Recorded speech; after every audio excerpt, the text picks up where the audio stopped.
Republicans over this measure. The package will now have to go back to the House for approval. Joining us now, Florida Senator Marco Rubio. Senator, good evening to you. It's good to see you. Good to have you on the story. I'm sorry it's under the circumstances that you all are preparing for there right now. How are you doing? Well, I think the community is doing well. We're just home getting a little ready there. One of the things I want to say to you tonight, a lot of people watching in Florida, now it's a huge area that's under hurricane watch and extensive areas under a warning. You don't really have like 2 days to get ready here. We're going to start to see tropical storm winds as early as tomorrow evening, early Saturday morning. So you can really go out and put shutters when there's daylight. So really that's from 7 a.m. tomorrow to about 7 p.m. That's about 12 hours to finish that work. People really need to understand that and either make those preparations or figure out where they're going to be tomorrow when the storm hits. This is a very serious storm, and I do want to make one more point. It's not just about the wind.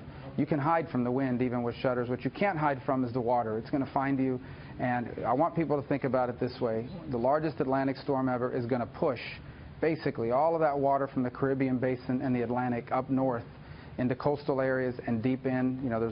There's a map up on the National Weather Service, has a map of the areas that are going to see storm surge. It's a very serious thing. People need to look at that and understand that even after the storm passed, that surge is going to be right behind it. The surge is in many ways even more damaging than the wind. Yeah. We were in Houston yesterday, and I don't think anything can ever prepare you for walking into your own home and seeing what has happened to it. It's devastating, and it has so many emotions wrapped up in it. Your life, your family, your friends, your neighbors. And I'm sure the good people of Florida are going to be there for each other during this, but it really is, how do you, as a senator and someone who is overseeing your community there, how do you prepare people for that, for sticking together? About 700,000 people up from Yeah, I mean, first of all, you try to set the example yourself. You've got to get out there and make sure you're doing the things you're asking people to do. So we're out there doing that. By the same token, you want to ensure all these federal agencies are ready to respond. Give people confidence that when it's all said and done here and this storm comes to its conclusion, that the federal government is in a position to do what its job is supposed to be. The third is to act as a voice, and in this sense we really have the media to thank. The ability to communicate to people and to let them know things like the storm surge. A lot of people are saying, I've got shutters, I've got a strong house, but what about the water? And that's the part I really want to encourage. This is a massive area of the state, from Naples and southwest Florida all the way up to Lake Okeechobee, Palm Beach, Broward, Miami-Dade. Millions of people live in this area, and a lot of them on the coastal areas while they move here. That's a lot of water to worry about. I hope people in these zones that are susceptible to storm surge, not just flooding, storm surge, water coming in from the ocean, that they're getting ready to handle that. Yeah. I do want to ask you about what has happened back in Washington in order to make the funds available for Harvey. And I know that you put out a statement today saying that you didn't love everything in that bill or the way that it was constructed with the debt ceiling that's going to exist for 3 months and then disappear. In fact, you said that you consider it to be among the most politically cynical efforts that you have ever witnessed. What do you mean by that?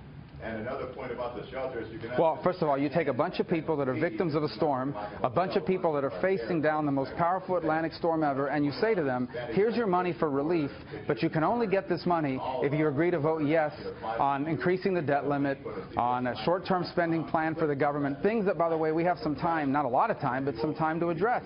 And so you pair up these two things, something you're going to have trouble debating and something people are desperate for.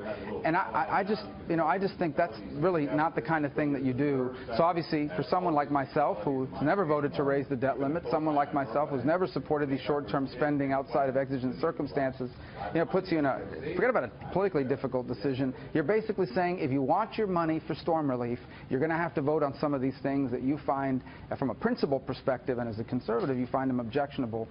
It's done. It's had to happen, whatever it may be, but really it's not. I find that to be cynical, and certainly, I guess nothing surprises us anymore. Senator Rubio, we wish you well, and we thank you for being with us. And we're